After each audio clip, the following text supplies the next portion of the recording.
சொல்ல கைஸ் எல்லாரும் எப்படிங்க எல்லாம் நல்லா இருக்கீங்கன்னு நினைக்கிறேன். ரொம்ப நாள் கழிச்சு நீ தான் வந்திருக்கேன் போல இருக்குது. வீடியோ போடணும்னு நினச்சிட்டா வீடியோவே போட முடியல மக்களே. ஏன்னா பார்த்தீங்கன்னா அந்தளவுக்கு பிஸி ஆகிட்டேன்.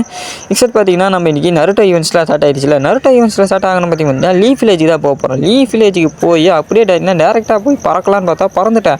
பறந்தவொடனே பார்த்தீங்கன்னா வில்லேஜுக்குள்ளே தான் போயிருக்கேன். ஆனால் வில்லேஜுக்கு மேலே போகிறதுக்கு பதிலாக ஹைட்டான பிளேஸுக்கு மேலே போய் ஏறி நின்றுக்கிட்டேன். இங்கேருந்து கீழே விழுந்தா எழுத்தெல்லாம் குறையும்.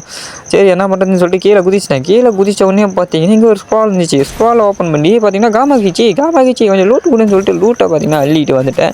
லூட்டை பார்த்து அள்ளிட்டு வந்து பார்த்தீங்கன்னா ஃப்ளைட்லேருந்து இப்போ தான் பையன் கூட இறங்கியிருக்கான். பைபிள் இறங்கியிருக்கான்னு பார்த்தீங்கன்னா ராமன் ஷாப்பில் வந்து ராமனா சாப்பிட்டு இருந்தால் வாங்கிடா போயிட்டு ஆமாம் பைபிளில் ராமன் ஷாப் வந்து ராமன் சாப்பிடலான்னு பார்த்தா நான் கொஞ்சம் ராமன் சாப்பிட்டு பார்த்தீங்கன்னா டேரெக்டாக பார்த்தீங்கன்னா ஒக்காகி ஆஃபீஸ் தான் வந்தேன். இந்த தமிழ்ஸில் யார் ஒக்காகி இருப்பாங்க, ஒருவேளை சுனாடே இருப்பாங்களோ. ஓகே சுனாடே இருக்காங்களான்னு பார்த்தீங்கன்னா சுனாடே இல்லை மட்டும் இல்லை, எந்த ஒக்காகியுமே பார்த்தீங்கன்னா இல்லை.